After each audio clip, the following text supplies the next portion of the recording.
Sometimes people ask me when I started writing, the book. I had never been a writer before. And after 9/11 happened, I got this kind of crazy notion in my mind. Well, two crazy notions, I guess. The first one was this really powerful sense that I needed to honor my husband. I kept saying those words. I needed to honor him in some way, some meaningful way.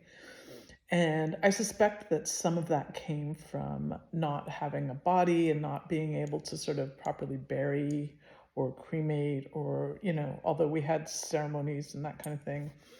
I don't know. There just felt like, the 9/11 death was such a big thing and that I needed to honor that somehow because it was so big, or I needed to honor him.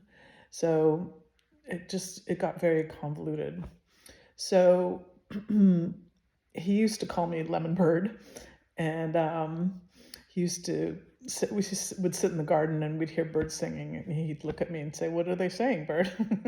So you speak bird. So I got it in my head a little while after he died that I would mosaic tile a bird bath because he also really wanted a Turkish bath in our basement, which of course I thought was ridiculous, but there you go. He just wanted to try mosaic tiling. So I got it in my head to do this mosaic tiled bird bath. And at the same time I was doing that, I had sort of got it also into my head that I needed to write something.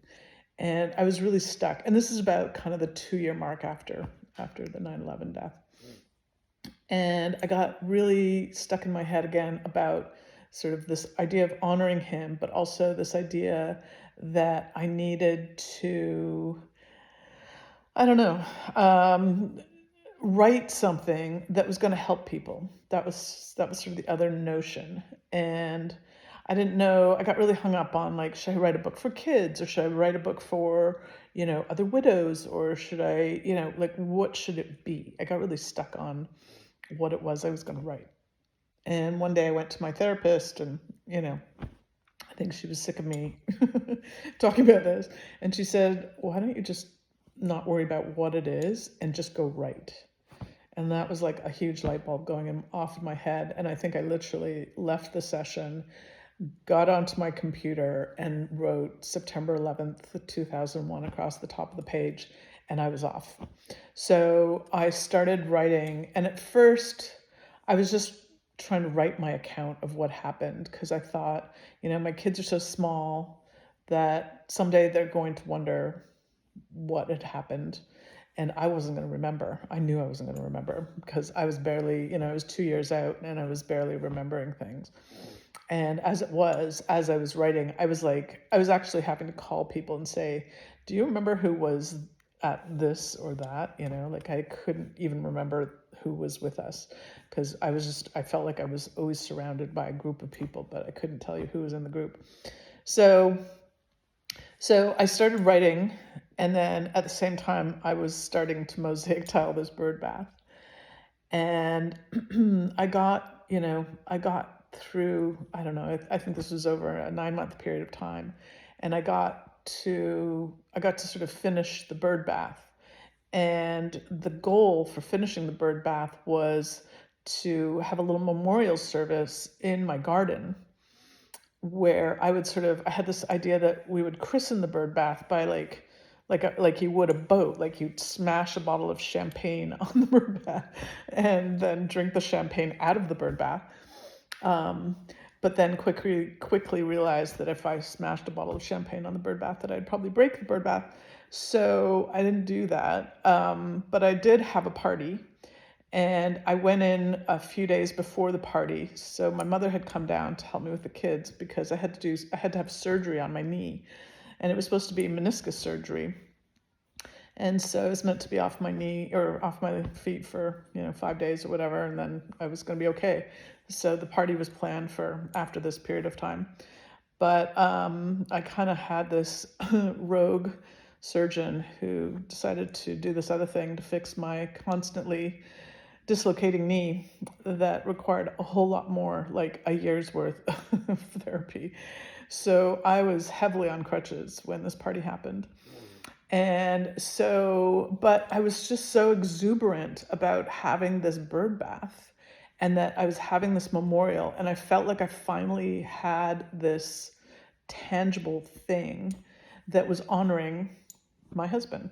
And that was kind of what had been missing. I realized that all these memorials and things that I'd been to, especially the public memorials, were not about him. And I needed something private and personal to us. So I had invited a whole bunch of people. This was on, I guess by this point, it was the 4th anniversary of his death. And we filled the bird bath with champagne, and I gave everybody a silly straw. And so people were sipping champagne out of the bird bath, which I think just basically gave us all headaches. And I was on crutches, and I was a complete mess, but I was just exuberant. So long story short, I wound up writing this little piece. And if somebody had told me it was an essay before I wrote it, I would never have written it because I was so scared about writing essays because I was traumatized in school about writing essays. And so, but I wrote this piece about building the bird bath and why I had done it and yada, yada. And I had this friend who had some connections with some magazines, and it turned out that Self magazine picked it up. And so they bought it and they came and then did this big photo shoot and brought clothes for me and makeup and brought clothes for the kids. And so we were in this like whole big photo shoot. And I remember thinking, wow, this writing deal is a good deal. Like I just do a few of these articles a couple of times a year and like, great, you know. I had no idea at the time how hard it actually is to get an article published in a magazine. So that kind of started me off. And then I ultimately moved to Seattle, not long actually after this party. And I took a class at the University of Washington. It was like a continuing education class in memoir writing. And that kind of prompted, you know, well, first, like I learned basic things that I had no idea about, like that you're supposed to double space when you're a writer. I didn't know. So just really basic things. But it was also really good being in a class situation because, you know, we were reading each other's work and so you start to get a gauge of like, oh, how you are positioned in terms of your writing skill and your, you know, the interest that you're getting from your writing. And so it was really great for me. But then it was the 5th anniversary of 9/11 and Canadian television, the CBC, found me after, you know, whatever, 4 years, and they wanted to do a piece. And so they wound up coming and doing this, like, it was for the Nationals. So it was like, you know, the Canadian version of 60 Minutes. So it was a long piece, like 15 minutes or something. And my mother happened to be visiting, and she used to work in publishing in Toronto. And this woman who also worked with her in publishing saw the piece, and she has since become a literary agent. So long story short, I wound up with her as my literary agent, and she helped me write a book proposal.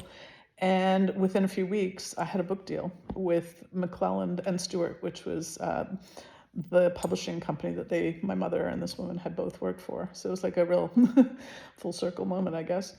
And so that was kind of how it got published, at least in Canada. The US came next, and then Australia bought it, and Holland randomly bought it. So I wound up selling it in like 4 different countries, which was really unexpected. And, you know, the whole thing just sort of started off as a way of me, you know, trying to remember for my kids when they grew up. And so it came from very humble beginnings.